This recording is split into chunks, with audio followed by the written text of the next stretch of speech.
போர்ச்சுகலின் நாசரே நகரில் சனிக்கிழமை நாசரே big wave challenge அலைசறுக்கு போட்டி நடைபெற்றது.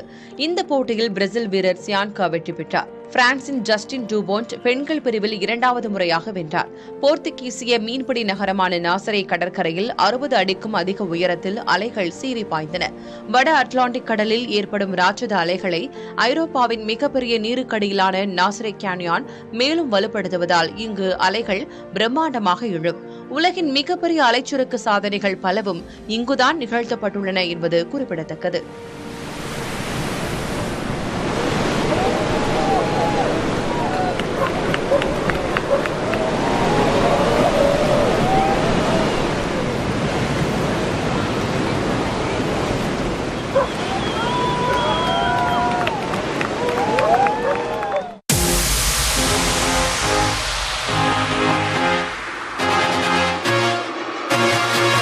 கியூபாவின் தலைநகர் ஹவானில் 5வது ஹவானா ஸ்கேட் மாரத்தான் போட்டி சனிக்கிழமை நடைபெற்றது.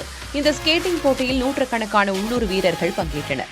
42 கிலோமீட்டர் தொலைவிலான ஸ்கேட்டிங் பாதையில் ஹவானாவின் வரலாற்று சிறப்புமிக்க பகுதிகள் வழியாக 6 சுற்றுகளில் போட்டி நடைபெற்றது. 2019இல் தொடங்கப்பட்ட ஹவானா ஸ்கேட் மாரத்தானில் அனைத்து வயதினரும் பங்கேற்றனர். ஹவானா நிறுவப்பட்டதன் 506வது ஆண்டு நிறைவை நினைவு கூறும் வகையிலும் இந்த போட்டி நடைபெற்றது.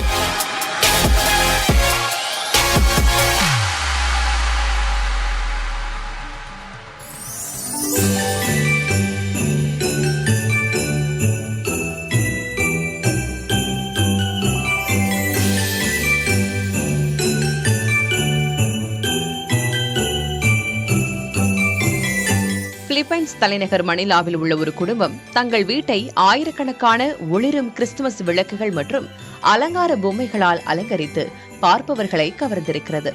66 வயதான வீட்டின் உரிமையாளரான டாஜோன் தனது வீட்டில் சோப்பு நுரையை கொண்டு செயற்கை பனிப்பொழிவையும் ஏற்படுத்தி அக்கம்பக்கத்து குழந்தைகளுக்கும் மகிழ்ச்சி அளித்து வருகிறார். கொரோனா பெருந்தொற்று காலத்தில் குழந்தைகள் வீட்டுக்குள் முடங்கியிருந்ததால் அவர்களுக்கு மகிழ்ச்சியான ஒரு இடத்தை உருவாக்க வேண்டும் என்ற எண்ணத்தில் இதை தொடங்கியதாக டாஜூன் கூறினார். அலங்காரத்துக்காக அதிக செலவானாலும் குழந்தைகளின் மகிழ்ச்சி விலை மதிப்பற்றது என்றும் அவர் தெரிவித்தார்.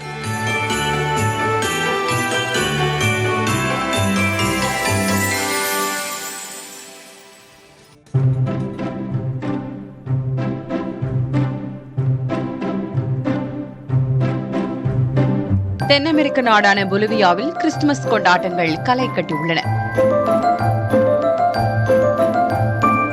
பண்டிகை கால விடுமுறை தொடங்கியிருக்கும் நிலையில் கொண்டாட்ட நிகழ்ச்சிகளும் ஏற்பாடு செய்யப்பட்டுள்ளன. இதன் ஒரு பகுதியாக தலைநகர் லோபாஸில் நாய்கள் பங்கேற்ற அணிவகுப்பு நடைபெற்றது. இதில் நாய்களை அவற்றின் உரிமையாளர்கள் விதவிதமாக அலங்கரித்து அழைத்து வந்தனர்.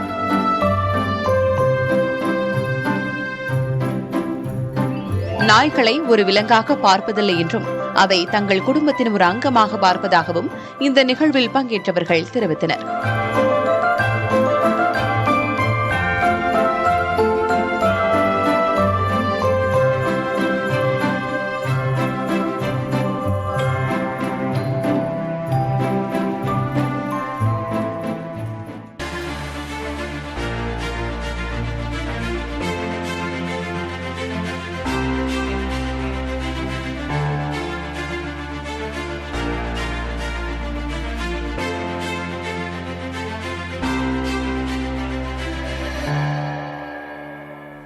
புவியின் தென் துருவமும் உறைபனி நிறைந்த பரப்புமான அண்டார்டிகாவில் மாரத்தான் போட்டி நடத்தினால் எப்படி இருக்கும்?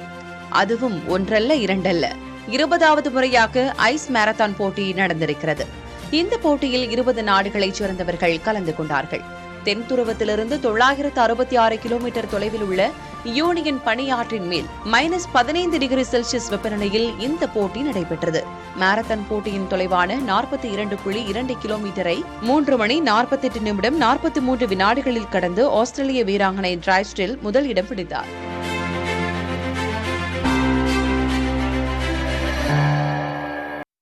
விதிமுறைகள் கடுமையாக்கப்பட்ட பிறகு ஐஆர்சிடிசி தளத்தில் புதிய கணக்குகள் தொடங்குவது வெகுவாக குறைந்துள்ளதாக ரயில்வே அமைச்சக அதிகாரிகள் தெரிவிக்கின்றனர்.